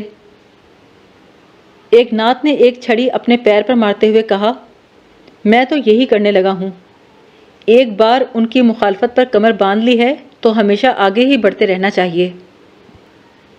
گفتگو رک گئی تھی، شہد کی مکھیاں سر پر چکرا رہی تھیں، دور کھیتوں سے گیت کی آواز آ رہی تھی۔ کچھ دیر کے بعد ریبن بولا، ماں تم لوگ آرام کرو، یعقوب ذرا کچھ سوکھے پتے اٹھا لاؤ، ماں لاؤ کتابیں تو دو۔ ماں اور صوفیہ نے بنڈل کھولے۔ ارے کتنی بہت سی کتابیں لے کر آئی ہو، ریبن خوشی سے بولا، لگتا ہے بہت عرصے سے یہی کام کر رہی ہو، کیا نام ہے تمہارا؟ صوفیہ بولی، آنا چیکوف، اور 12 سال سے یہی کام کر رہی ہوں، لیکن تم نے کیوں پوچھا؟ کوئی خاص بات نہیں، جیل بھی جا چکی ہو شاید؟ ہاں۔ ماں نے ملامت بھرے لہجے میں کہا، دیکھا، اور تم کس بےہودہ طریقے سے اس سے بات کر رہے ہو۔ اس نے مسکراتے ہوئے کہا، برا مت ماننا، رئیس اور کسان تارکول اور پانی کی طرح ہوتے ہیں، کبھی مل نہیں سکتے۔ صوفیہ بولی، میں ایک انسان بھی تو ہوں۔ ریبن نے کہا، کہتے ہیں کہ کتے بھی کبھی بھیڑیے تھے۔ اچھا میں ذرا جا کر ان کتابوں کو چھپا دوں۔ وہ لوگ کتابیں اٹھا کر چلے گئے تو ماں صاحبان کے دوسرے کونے میں جا کر بیٹھ گئی اور صوفیہ سے کہا، اس کی باتوں کا برا مت ماننا۔ صوفیہ اس کے نزدیک کھڑی ہو گئی، دروازے سے باہر ان لوگوں کو دیکھنے لگی۔ ریبن نے ایک اخبار کھولا اور پڑھنے بیٹھ گیا۔ اس کے نزدیک ایک لڑکا اپنے گھٹنوں پر پھیلے ہوئے اخبار کو پڑھ رہا تھا۔ بولا، میخائیلو چچا، یہ لوگ تو کسانوں پر نکتہ چینی کر رہے ہیں۔ ریبن اس کی طرف دیکھ کر ہنسا اور نرمی سے بولا، اس لیے کہ ان لوگوں کو ہم سے محبت ہے۔ لڑکے نے گہرا سانس لیا۔ اور یہاں لکھا ہے کسان اپنی ساری انسانی خصوصیات کھو چکا ہے۔ اس کے سیدھے سادے چہرے پر ایک سایہ سا نظر آیا، جیسے اسے کوئی چیز ناگوار گزری ہو۔ ماں نے صوفیہ سے کہا، میں ذرا لیٹ جاؤں، تھک گئی ہوں، اس تارکول سے میرا سر چکرا رہا ہے، اور تمہارا کیا حال ہے؟ صوفیہ بولی، مجھے فی الحال آرام کی ضرورت نہیں۔ ماں تختے پر لیٹ کر اونگنے لگی۔ صوفیہ اس کے نزدیک بیٹھ کر اخبار پڑھنے والوں کی طرف دیکھتی رہی۔ کچھ دیر کے بعد ریبن پاس آیا اور آہستہ سے بولا، ماں سو گئی ہو کیا؟ ماں نے کوئی جواب نہ دیا۔ وہ صوفیہ سے بولا، شاید یہ دنیا کی پہلی عورت ہے جو اس راستے پر اپنے بیٹے کے پیچھے پیچھے چل کر آئی ہے۔ صوفیہ بولی، آہستہ بولو، کہیں اسے اٹھا نہ دینا، چلو باہر چلتے ہیں۔ ریبن بولا، اب تو کام پر جانے کا وقت ہو گیا ہے، تم سے کچھ باتیں تو کرنی ہیں، لیکن ہم لوگ شام تک واپس آ سکیں گے۔ آؤ یارو، چلو۔ وہ تینوں چلے گئے۔ ماں نے سوچا شکر ہے ان کی دوستی ہو گئی۔ تھوڑی دیر بعد وہ سچ مچ سکون سے سو گئی۔ صوفیہ ماں کے نزدیک بیٹھی رہی۔ کوئی مکھی آ کر اس کے آرام میں خلل ڈالتی تو وہ بڑی احتیاط سے اسے اڑا دیتی۔ ماں کے آرام کا خیال رکھ کر اسے بڑی خوشی محسوس ہو رہی تھی۔ شام کے قریب ریبن اور اس کے ساتھی واپس آ گئے۔ ان کی آواز سے ماں جاگ گئی۔ جمائیاں لیتے ہوئے سائبان سے باہر آئی۔ تم لوگ سارا دن کام کرتے رہے اور میں یہاں شہزادیوں کی طرح سو رہی تھی۔ ریبن نے کہا، اس میں تمہاری کیا خطا؟ تھکن نے تمہارا کسپل نکال دیا ہے۔ کچھ چائے وغیرہ نہ ہو جائے؟ یہاں ہم لوگ گھریلو کام کاج باری باری کرتے ہیں، آج اگنات کی باری ہے۔ اگنات نے آگ جلانے کے لیے لکڑیاں جمع کرتے ہوئے کہا، آج تو جی چاہتا ہے کوئی دوسرا میرے بدلے کام کر دے۔ یفیم بولا، ایک صرف تم ہی تو نہیں ہو جو مہمانوں کے پاس بیٹھنا چاہتے ہو۔ یعقوب بولا، میں تمہاری مدد کر دیتا ہوں۔ اس نے روٹی کے ٹکڑے کاٹ کر میز پر رکھ دیے۔ یفیم نے کہا، سنو، کوئی کھانس رہا ہے۔ ریبن نے صوفیہ سے کہا، وہی ہے، زندہ ثبوت چلا آ رہا ہے۔ اگر میرا بس چلتا تو اسے شہر شہر لے کر پھرتا اور چوراہوں پر کھڑا کر کے لوگوں کو جمع کرتا کہ اس کی باتیں سنیں۔ وہ ایک ہی بات کہتا ہے، لیکن وہ بات سننے سے تعلق رکھتی ہے۔ شام کا دھند ہلکا اور سکوت گہرا ہو گیا۔ صوفیہ غور سے کسانوں کو دیکھ رہی تھی۔ ان کی چال ڈھال اور انداز میں بوجھل پن، سست رفتاری، ایک عجیب سی اکتاہٹ اور تھکن کوٹ کوٹ کر بھری ہوئی تھی۔ صوفیہ کسانوں کو غور سے دیکھ رہی تھی۔ ان کی چال ڈھال اور انداز میں بوجھل پن، سست رفتاری، اکتاہٹ اور تھکن کوٹ کوٹ کر بھری ہوئی تھی۔ وہ لوگ بھی ان عورتوں کو غور سے دیکھ رہے تھے۔ جنگل کی طرف سے ایک لمبا سا شخص چھڑی ٹیکتا ہوا آ رہا تھا۔ وہ بڑی مشکل سے سانس لے رہا تھا۔ آ گیا میں، اس نے کہا، پھر اس کو کھانسی کا دورہ پڑ گیا۔ اس نے بوسیدہ سا کوٹ پہن رکھا تھا جو ایڑیوں تک پہنچ رہا تھا۔ اس کے بالوں کی لٹیں اس کے ہیڈ سے نیچے لٹک رہی تھیں۔ اس کے زرد سوکھے چہرے پر سنہری داڑھی تھی۔ آنکھیں سیاہ حلقوں کے اندر دھسی ہوئی تھیں۔ وہ بولا، میں نے سنا ہے تم لوگ کتابیں لے کر آئے ہو۔ صوفیہ بولی، ہاں۔ وہ بولا، شکریہ، سب کی طرف سے۔ تمام لوگ ابھی اس حقیقت کو نہیں سمجھ پاتے، لیکن میں سمجھتا ہوں، اس لیے تمہارا شکریہ ادا کرتا ہوں۔ وہ جلدی جلدی سانس لے رہا تھا۔ اس کی آواز بار بار رک جاتی۔ اپنے کمزور ہاتھوں کی سوکھی انگلیوں سے وہ کوٹ کے بٹن بند کرنے کی کوشش کر رہا تھا۔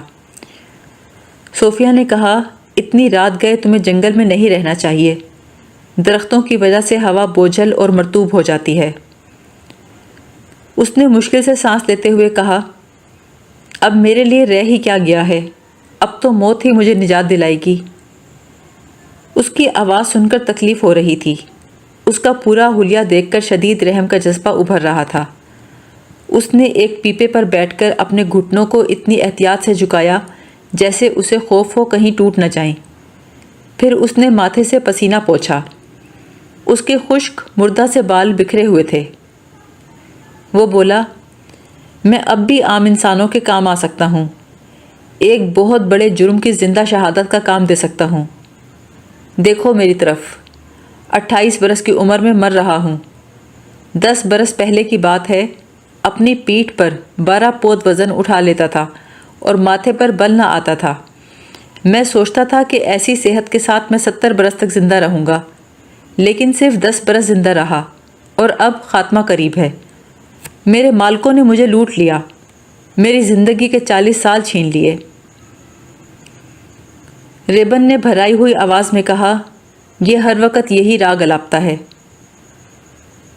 یہ میرا راگ نہیں ہے، یہ وہ گیت ہے جسے ہزاروں انسان یہ محسوس کیے بغیر گاتے ہیں کہ ان کی دکھی زندگیوں سے کتنے انسانوں کو عیش و آرام مل رہا ہے۔ کتنے انسان ہیں جو محنت کرتے کرتے ناکارہ ہو جاتے ہیں، فاقہ کشی کی حالت میں خاموشی سے مر جاتے ہیں۔ کھانسی کا دورہ پڑنے سے وہ دوہرا ہو گیا۔ ریبن کے ساتھیوں میں سے ایک نے برتن میں کواس کا شربت اور ہری پیاز کا گچھا میز پر رکھ دیا۔ ادھر آؤ سویلی، تمہارے لیے کچھ دودھ ہے۔ سویلی نے انکار کیا، لیکن یعقوب اسے ہاتھ سے پکڑ کر میز تک لے آیا۔ صوفیہ نے ریبن کو ملامت کی، تم اسے یہاں کیوں لائے؟ کسی وقت بھی مر سکتا ہے بیچارہ۔ ریبن نے کہا، مجھے معلوم ہے، لیکن جب تک باتیں کر سکے کر لینے دو۔ کسی اچھے مقصد کی خاطر زندگی قربان نہیں کی تو اب ایک اچھے مقصد کے لیے تھوڑا یہی برداشت کر لے تو کیا حرج ہے؟ صوفیہ بولی، ایسا معلوم ہوتا ہے تمہیں اس میں مزہ آ رہا ہے۔ ریبن نے اسے ایک نظر دیکھ کر ترش روئی سے کہا، تم جیسے رئیس لوگ ہیں جو یسوع مسیح کو صلیب پر لٹکا کر لطف اٹھاتے ہیں۔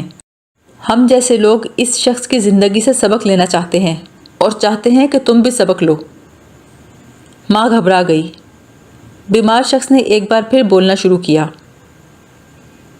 آخر وہ لوگ سخت محنت کے ذریعے انسانوں کو کیوں مار ڈالتے ہیں؟ انسانوں سے ان کی زندگی کیوں چھین لی جاتی ہے؟ میں نفی 2 فیکٹری میں کام کرتا تھا۔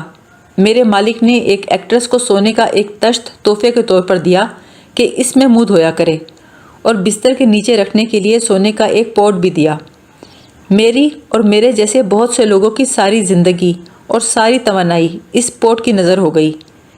ایک انسان نے محنت کرا کے مجھے صرف اس لیے مار ڈالا کہ اسے اپنی محبوبہ کو میرے خون کا تحفہ دینا تھا، میرا خون بیچ کر اس کے لیے سونے کا پوٹ خریدنا تھا۔ ماں نے صوفیہ کی طرف جھکتے ہوئے آہستہ سے پوچھا، جو کچھ کہہ رہا ہے کیا یہ سچ ہے؟ صوفیہ نے اونچی آواز میں کہا، بالکل صحیح ہے، ماسکو کے اخباروں میں اس قسم کی خبریں شائع ہوئی تھیں۔ ریبن نے بھرائی ہوئی آواز میں کہا، لیکن مجرم کو سزا نہیں دی گئی۔ سزا ملنی چاہیے تھی، لوگوں کے سامنے کھڑا کر کے اس کی بوٹیاں چیل کو دینی چاہیے تھیں۔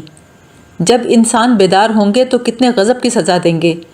جو مصیبتیں انہوں نے سہی ہیں انہیں دھونے کے لیے دیکھنا کتنا خون بہائیں گے، اور وہ خون بھی خود ان کا ہوگا جو ان کی نس نس سے چوسا گیا ہے۔ اس لیے اس خون پر ان کا حق ہے، جیسا جی چاہے کریں۔ ریبن بہت تلخی سے صوفیہ کی طرف دیکھ کر بولا، اگر مشین سے کوئی مزدور مر گیا یا اس کا ہاتھ کٹ گیا تو کہا جاتا ہے خود اس کی خطا تھی، لیکن جب کسی کا سارا خون چوس کر اسے چچوڑی ہوئی ہڈی کی طرح پھینک دیا جائے تو پھر کیا تعویل پیش کی جا سکتی ہے؟ قتل کر دو تو بات سمجھ میں آتی ہے، لیکن میں یہ نہیں سمجھ پاتا صرف اپنی زندگی پر لطف بنانے کے لیے لوگوں کو کس طرح اذیت دی جا سکتی ہے۔ ہم سب کو اذیت کیوں پہنچائی جاتی ہے؟ تاکہ وہ لوگ مزے لوٹ سکیں۔ بہترین گانے والیاں، ریس کے گھوڑے، چاندی سونے کی تشتریاں، ان کے بچوں کے قیمتی کھلونے۔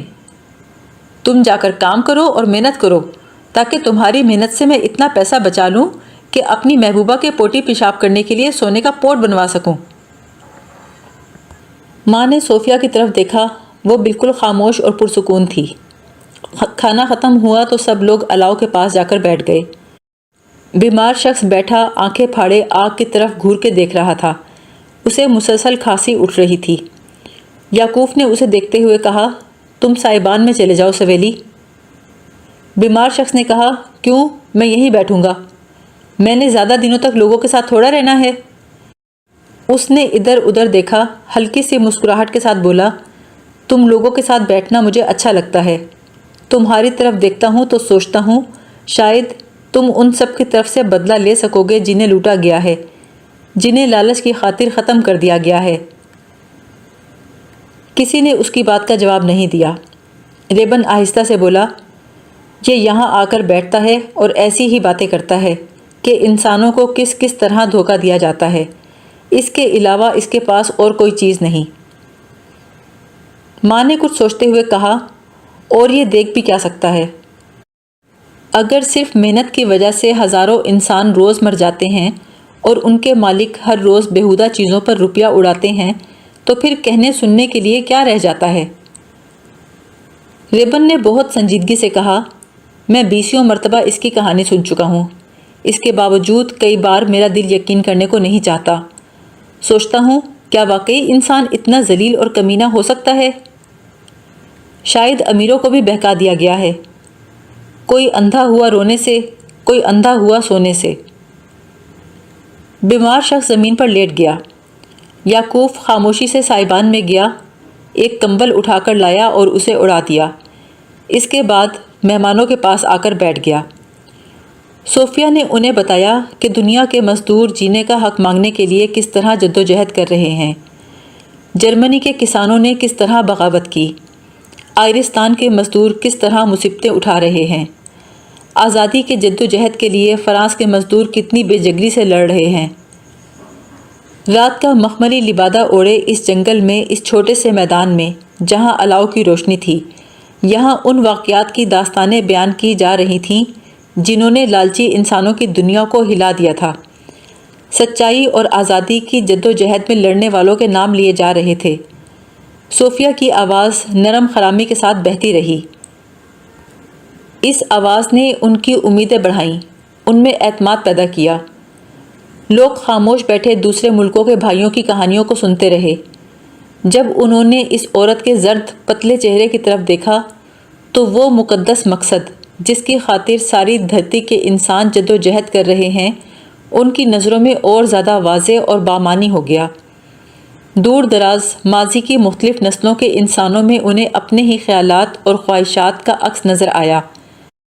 انہیں ایسے رفیق نظر آئے جو متحد ہو کر اس دھرتی پر عدل و انصاف کا راج قائم کرنے پر کمر کس چکے تھے، ہزارہا مصیبتیں برداشت کر چکے تھے اور اپنا خون بہا چکے تھے۔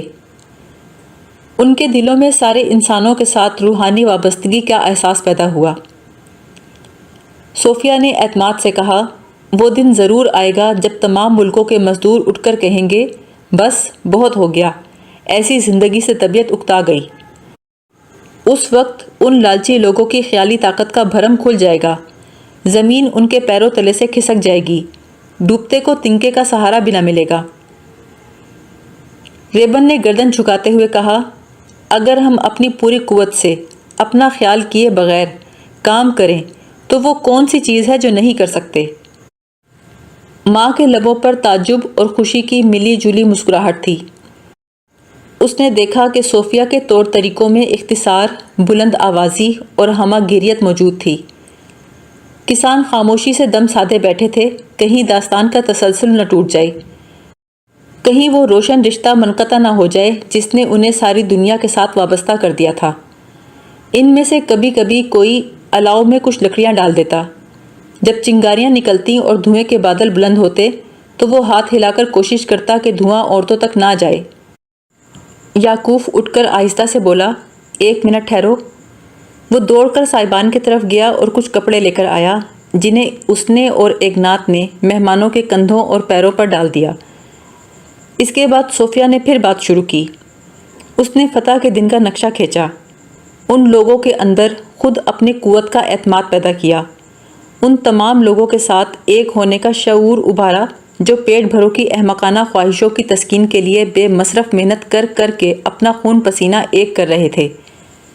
ان سب کے دلوں میں صوفیہ کے الفاظ نے برادرانہ جذبات پیدا کر دیے اور ان لوگوں کے لیے جذبہ تشکر بیدار کر دیا جو اپنی جان جوکھوں میں ڈال رہے تھے تاکہ محبت، سچائی اور ایماندارانہ خیالات کے تحفے ان تک لا سکیں جو روزمرہ کی محنت کی زنجیروں میں جکڑے ہوئے تھے۔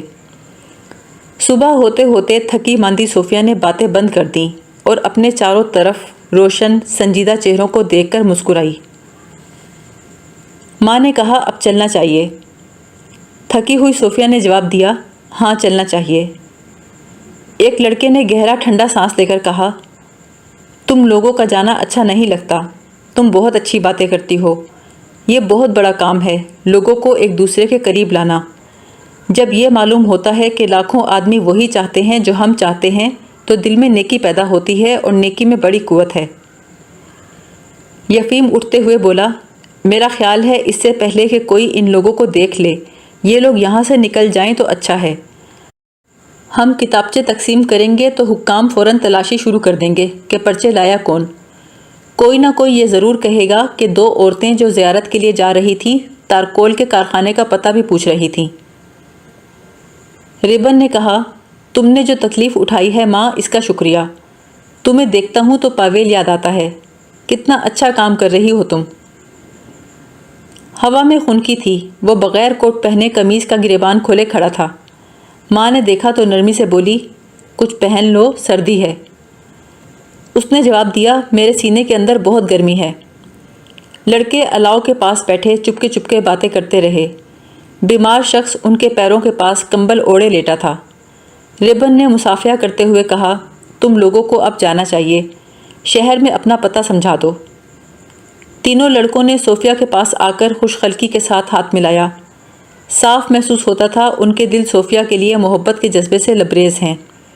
وہ ان دونوں کے تحفظ کے خواہش مند ہیں۔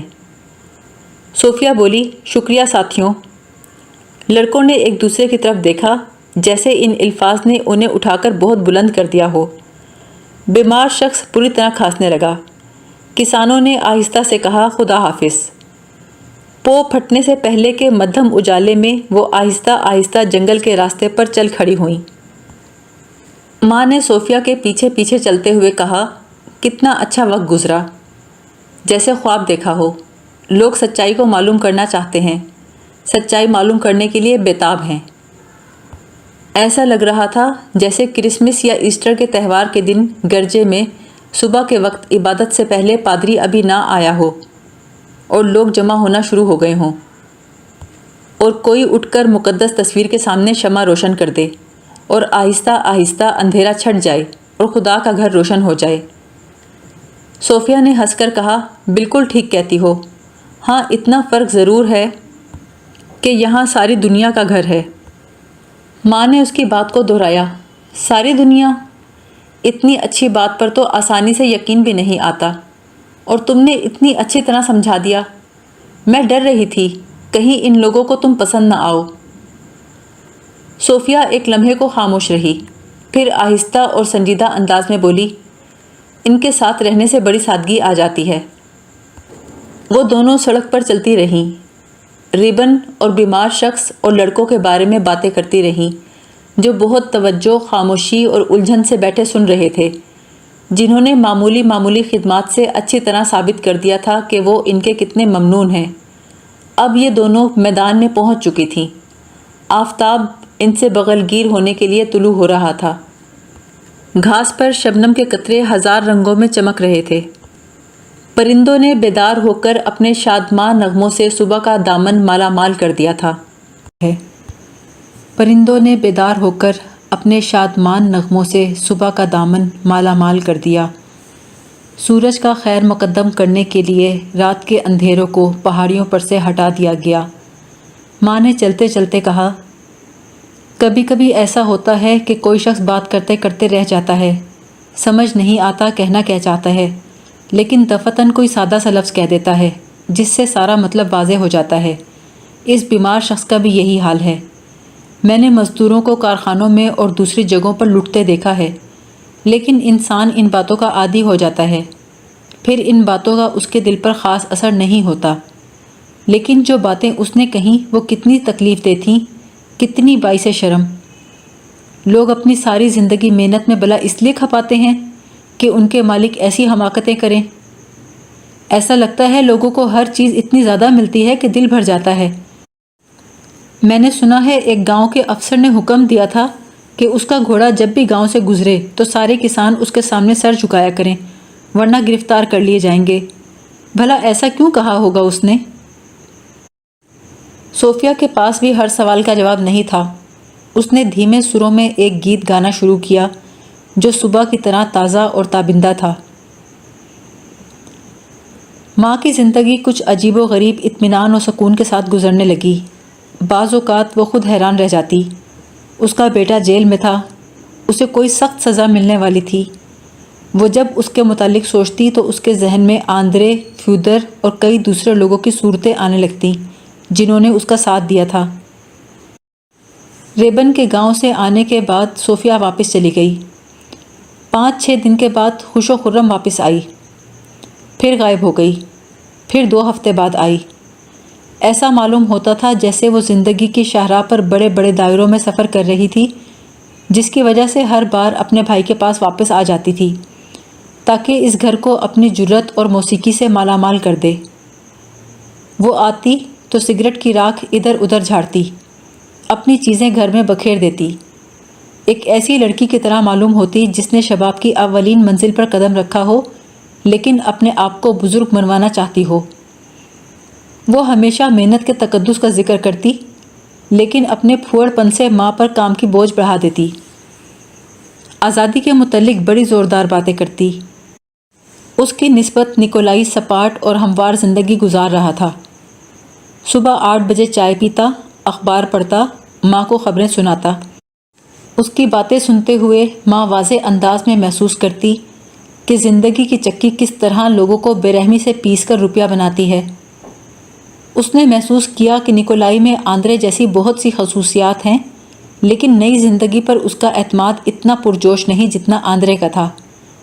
وہ ایک سخت گیر اور ایماندار منصف کی طرح پرسکون انداز میں باتیں کرتا تھا۔ خوفناک سے خوفناک چیز کے متعلق بات کرتے ہوئے بھی اس کے ہونٹوں پر مسکراہٹ رہتی، مگر آنکھوں میں ایک سرد چمک ہوتی۔ ایسا محسوس ہوتا یہ کبھی کسی کو معاف نہیں کرے گا۔ 9 بجے وہ کام پر چلا جاتا۔ اس کے جانے کے بعد ماں کمرے صاف کرتی، کھانا پکاتی، خود نہا کر صاف کپڑے پہنتی، اپنے کمرے میں بیٹھ کر کتابوں کی تصویریں دیکھتی۔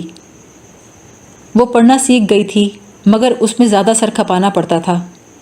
شام کو اکثر نیکولائی سے کوئی نہ کوئی ملنے آ جاتا۔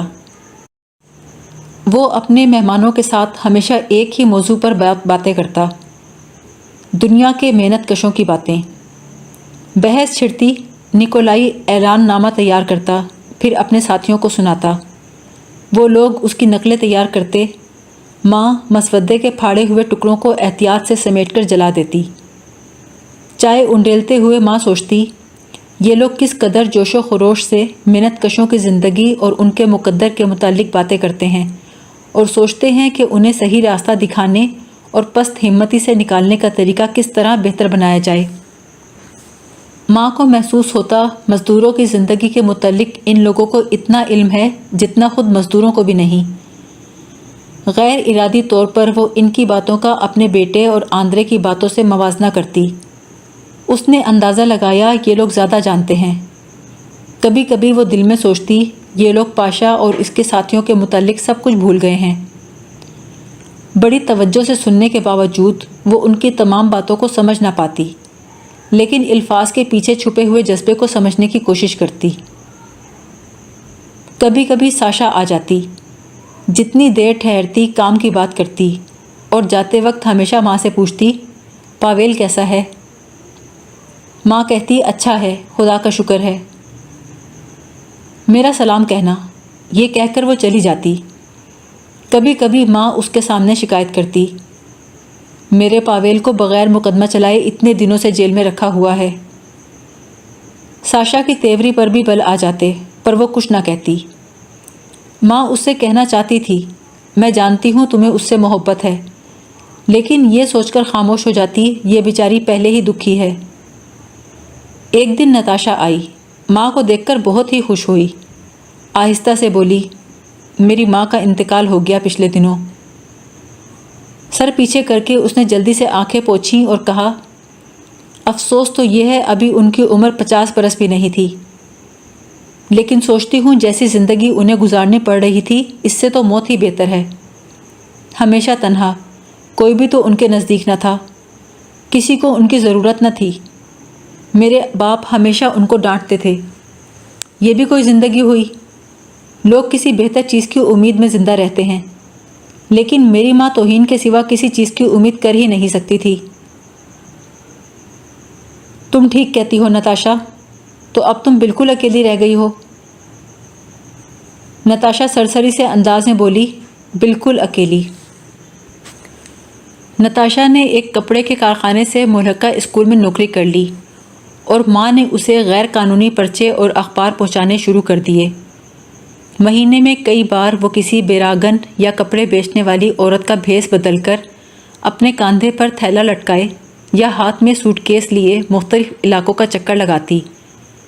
ریل ہو یا کشتی یا سرائے، وہ ہمیشہ سیدھی سادی عورت ہوتی جو اجنبیوں سے آگے بڑھ کر بات کرتی، اپنی شفقت آمیز ملنسار طبیعت کے ساتھ بغیر کسی جھجک کے لوگوں کی توجہ اپنی جانب مبذول کروا لیتی۔ اسے لوگوں سے مل کر باتیں کرنے میں مزہ آتا، وہ ان کی کہانیاں اور شکایتیں سنتی، خاص کر ایسے شخص سے مل کر بہت خوش ہوتی جو تمام چیزوں سے غیر مطمئن رہتا، ایسی بے اطمینانی جو قسمت کی ٹھوکروں کے خلاف احتجاج کرتے ہوئے بالکل واضح سوالوں کا حل تلاش کرتی۔ اس کی نظروں کے سامنے انسانی زندگی کی تصویر بے نقاب ہوتی گئی، ہر طرف لوگوں کو بیوقوف بنانے کی کوششیں تھیں، گھاتیں تھیں، ان کے خون کا آخری قطرہ تک نچوڑ لینے کی ترکیبیں تھیں۔ اس نے دیکھا کہ دھرتی پر کسی چیز کی کمی نہیں، لیکن زیادہ تر لوگ ان چیزوں سے محروم تھے اور نیم فاقہ کشی کی زندگی گزار رہے تھے۔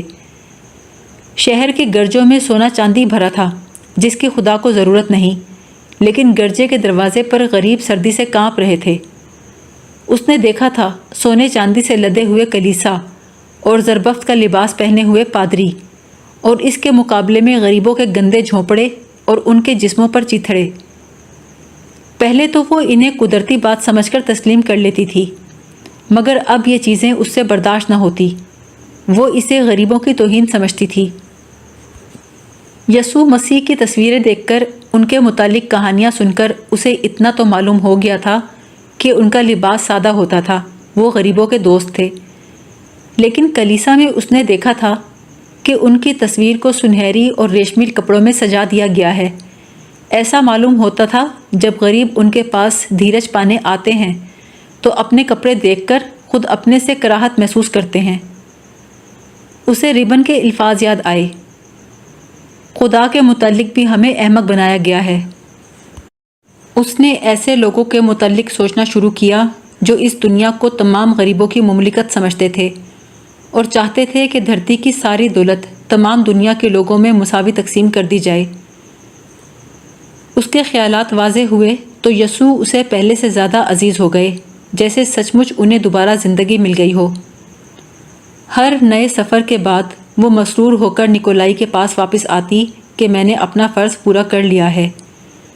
ایک شام اس نے نکولائی سے کہا، لوگوں کے لیے جینا دوبھر ہو گیا ہے، وہ اتنے پست ہو گئے ہیں کہ ان کی سمجھ میں نہیں آتا کہ یہ سب ہو کیا گیا۔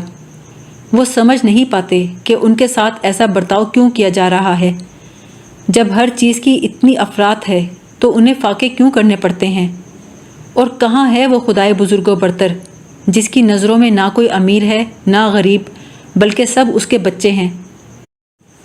کچھ دنوں سے اس کا جی چاہتا تھا لوگوں کے ساتھ جو بے انصافی ہو رہی ہے اس کے متعلق خود لوگوں سے بات کرے۔ وہ نکولائی سے سوال کرتی تو وہ ایک خوبصورت مستقبل کا نقشہ کھینچ دیتا۔ نکولائی وقت کا بہت پابند تھا، لیکن ایک دن خلاف معمول دیر سے گھر آیا۔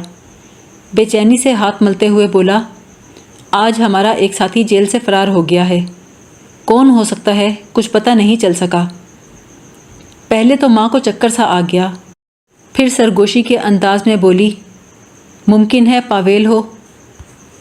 نکولائی ایوانووچ نے جواب دیا، ہاں ممکن ہے، لیکن چھپنے میں اس کی مدد کیسے کی جائے؟ اس سے ملا کہاں جائے؟ میں بہت دیر سے سڑک پہ پھر رہا تھا، اب پھر باہر جا رہا ہوں، سڑک کا چکر لگاؤں گا، شاید کہیں ملاقات ہو جائے۔ ماں نے چیخ کر کہا، اور میں؟ تم ذرا یگور کے ہاں جا کر پتہ لگاؤ، شاید اسے معلوم ہو۔ یگور وہی آدمی تھا جس نے سب سے پہلے ماں کو پرچے کارخانے میں پہنچانے کا کام دیا تھا، جو اسی قصبے کا پادری تھا جس قصبے میں پلاگیا نلونا کا بچپن گزرا تھا۔ وہ سر پر رومال ڈال کر سڑک پر پہنچ گئی۔ اس کا دل امیدوں سے معمور تھا۔ اپنے چاروں طرف ادھر ادھر دیکھتی وہ ایک آس کے سہارے آگے بڑھ رہی تھی۔ یہ گور کے گھر کی سیڑھیوں تک پہنچی تو گرمی کی وجہ سے تھک کر ہانپنے لگی۔ اسے محسوس ہوا ابھی اس نے شیکوف کو دروازے پر جیبوں میں ہاتھ ڈالے کھڑے دیکھا تھا، لیکن جب غور سے دیکھا تو وہاں کوئی نہیں تھا۔ اس نے سیڑھیوں پر چڑھتے ہوئے سوچا، شاید میرا تصور تھا۔ احاطے میں کسی کے پیروں کی چاپ سنائی دی، پھر ایک چیچک زدہ چہرہ نظر آیا۔ نکولائی؟ ماں نے اس کی طرف دوڑ کر اسے پکارا۔ نکولائی شیکوف نے آہستہ سے اشارہ کرتے ہوئے کہا، واپس جاؤ۔ ماں نے اسے اپنی طرف آنے کا اشارہ کیا اور جلدی سے سیڑھیاں چڑھ کر یگور کے کمرے میں پہنچی۔ ہانپتے ہوئے بولی، نکولائی جیل سے بھاگ آیا ہے۔ یگور نے پوچھا، کون سا نکولائی؟ نکولائی شیکوف، وہ یہیں آ رہا ہے۔ یگور بولا، بہت خوب۔ اسی وقت نکولائی کمرے میں داخل ہوا، دروازے کی چٹخنی لگا کر سر سے ٹوپی اتاری، ماں کے پاس آ کر ہاتھ ملایا اور بولا، اگر تمہیں نہ دیکھتا تو شاید دوبارہ جیل پہنچ جاتا۔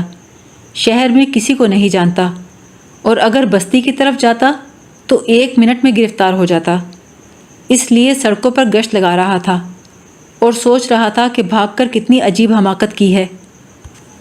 پھر میں نے تمہیں دیکھا تو تمہارے پیچھے ہو لیا۔ ماں نے تخت کے کنارے پر بیٹھ کر کچھ بے چینی سے پوچھا، تم بھاگ کیسے سکے؟ شیکوف بولا، بالکل اتفاق سے۔ میں باہر ہوا کھانے نکلا تھا، مجرم قیدیوں نے ایک چوکیدار کو مارنا شروع کر دیا۔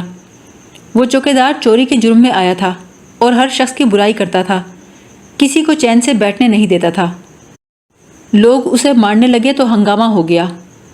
میں نے دیکھا کہ پھاٹک کھلا ہوا ہے، سامنے سڑک کا چوراہا اور شہر نظر آ رہا تھا۔ میں بے اختیار چل پڑا، جیسے خواب میں چل رہا ہوں۔ جب سڑک پر پہنچا تو ہوش آیا، پیچھے مڑ کر دیکھا تو جیل کا پھاٹک بند تھا۔ یگور نے طنز سے کہا، تو جناب واپس کیوں نہیں چلے گئے؟ جا کر شرافت سے دستک دے کر کہا ہوتا، پھر سے اندر بلا لیجئے، معاف کیجئے، ذرا غلطی ہو گئی۔